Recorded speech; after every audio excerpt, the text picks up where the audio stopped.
أعوذ بالله من الشيطان الرجيم بسم الله الرحمن الرحيم الحمد لله رب العالمين الصلاة والسلام على أشرف الأنبياء المرسلين أبي القاسم محمد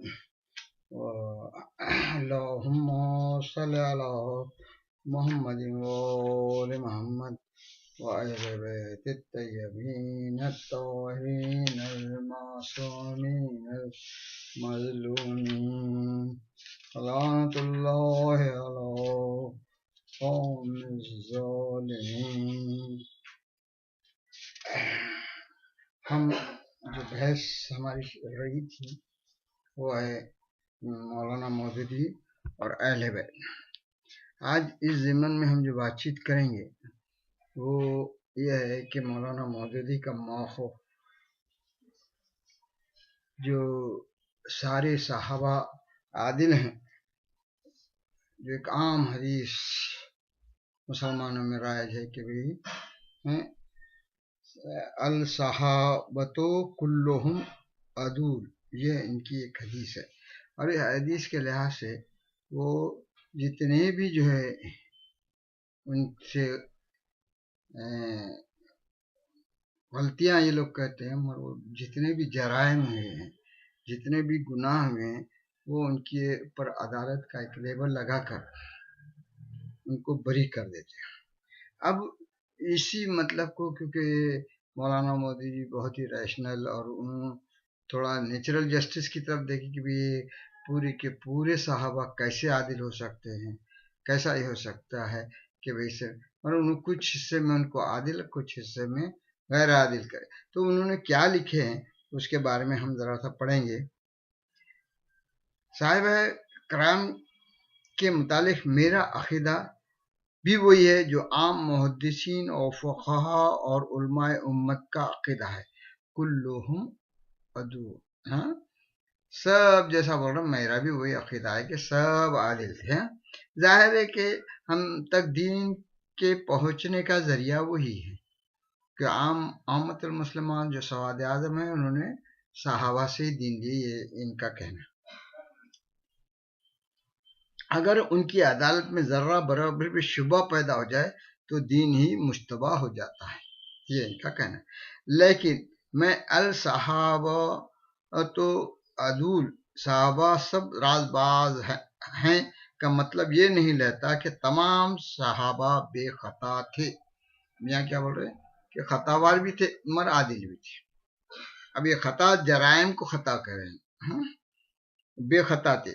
اور ان میں کا ہر قسم کی ان میں کا ہر قسم کی بشری کمزوری سے بالا تر تھا، ایسا میں نہیں سمجھتا کریں. اور ان میں سے کسی نے کبھی کوئی غلطی نہیں کی ہے، یہ بھی نہیں سمجھتا کہ کوئی غلطی نہیں کی ہے. ابھی یہ غلطی جو کہہ رہے ہیں نا، یہ مسٹیکس کو غلطی بولے، مگر گناہ کو کبھی غلطی نہیں کیا جاتا.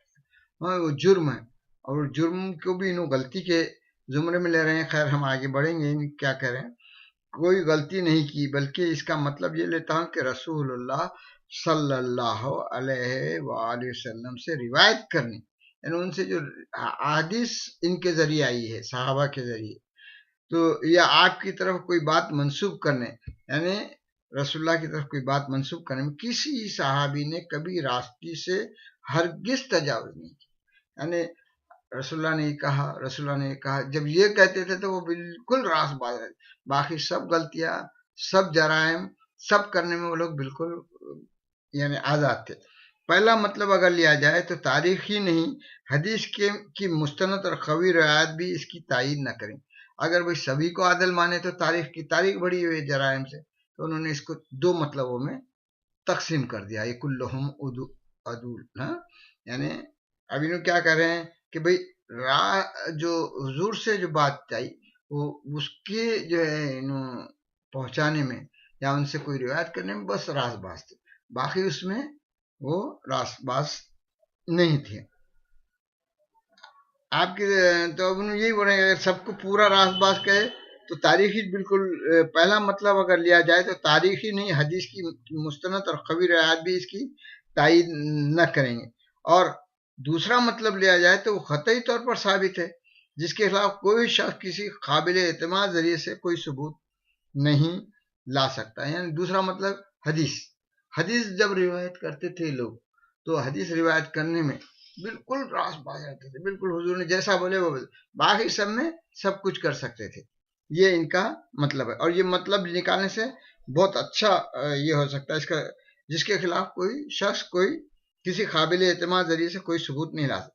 حد یہ ہے کہ صحابہ کی باہمی لڑائیوں تک میں جب کہ سخت خوریزیاں ان کے درمیان ہوئی، کبھی کسی فریق نے کوئی حدیث اپنے مطلب کے لیے اپنی طرف سے گھڑ کر رسول اللہ صلی اللہ علیہ وسلم کی طرف منسوب نہیں کی.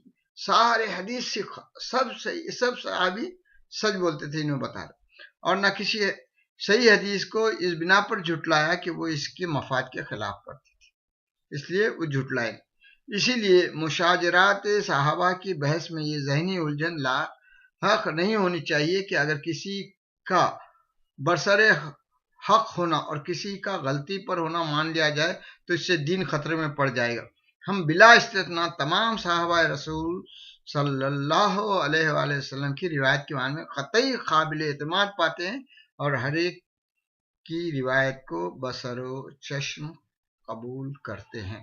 یہ جناب جو ہے تو ارشاد فرما رہے ہیں کہ بھئی ہم اس طریقے سے کہ روایت کے معاملے میں صحابہ کو جو ہے تو بالکل سکھا، اور انہوں نے روایت ایک ایسا ان سائنٹیفک، ایک ایسا ان نیچرل، ایک ایسا جو ہے تو جس میں کوئی تک نہیں ویسی بات کرے کہ ایک شخص کو ہر معاملے میں جھوٹا ہو سکتا ہے مگر ایک معاملے میں جھوٹ نہیں ہو سکتا، وہ ہے حدیث بیان کرنا.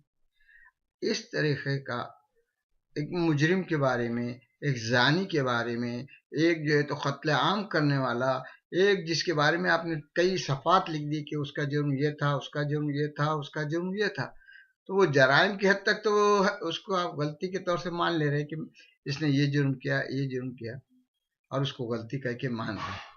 مگر ایک بات میں وہ نہیں مان رہے، وہ بتا رہے کہ بھئی حدیث سچے تھے.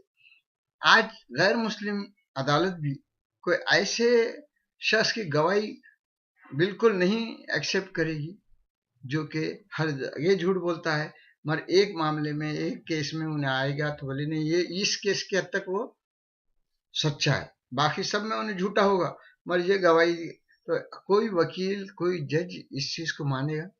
لیکن جناب جو ہے تو کیا کہہ رہے ہیں کہ حدیث کے معاملے میں سارے صحابی ثقات تھے، سب صحابی روایت کرنے میں، حضور سے بات منسوب کرنے میں کبھی بھی کوئی قسم کی اس میں آمیزش نہیں. یہ آپ کا کہنا، یہ آپ جو ہے تو بالکل ایک غیر فطری بات کو اپنے صحابیوں کے اور اس کے بچاؤ کے اس میں یہ کہہ رہے. اب انہی سے ایک بات ہم پوچھتے ہیں کہ بھئی انہوں نے اپنے تفہیم القرآن میں سورہ شورى جو 42واں سورہ ہے، اس کی 23ویں آیت میں جو آئے مودت کہلاتی ہے، اس میں اجر رسالت کے طور سے جن افراد کے نام لیے گئے ہیں وہ علی، محمد، حسن، رسول اللہ کے جو ساتھی ہیں، قریب ساتھی، حضرت علی، حضرت فاطمہ، حضرت حسن اور حضرت حسین، ان کے نام جو ہے کس کی روایت سے ہے؟ وہ عبداللہ ابن عباس کی روایت سے. یہ کہہ رہے ہیں کہ عبداللہ ابن عباس اکیلے راوی ہیں، اس لیے یہ حدیث خوب. یہاں بول رہے ہیں کہ ہر صحابی رسول سے حدیث جو بیان کرتا ہے اس میں پورا کا پورا سچا تھا، اس میں کئی، اور خود جناب مولانا اپنے ہی تفہیم کے اندر عبداللہ ابن عباس کی روایت کردہ حدیث کو اس لیے ایکسیپٹ نہیں کر رہے کہ وہ اکیلے راوی ہیں.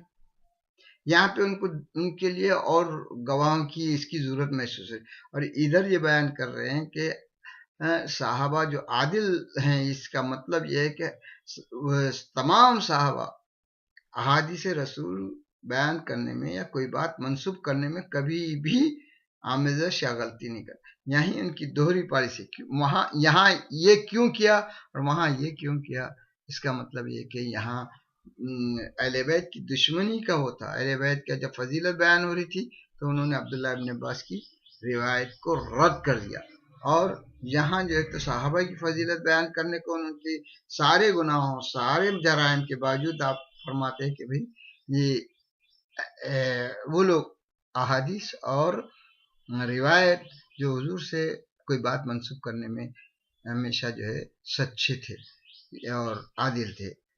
یہ ان کی دوہری پالیسی کی چھوٹی سی بات کا مثال میں دیا ہوں, آپ اس پہ غور فکر کریں. اور یہاں پر ان کی دشمنی اہل بیت اور دشمنان اہل بیت کے لیے کتنا نرم گوشہ رکھتے ہیں اور اہل بیت کے بارے میں کتنا جو ہے تعصب رکھتے ہیں, یہ بالکل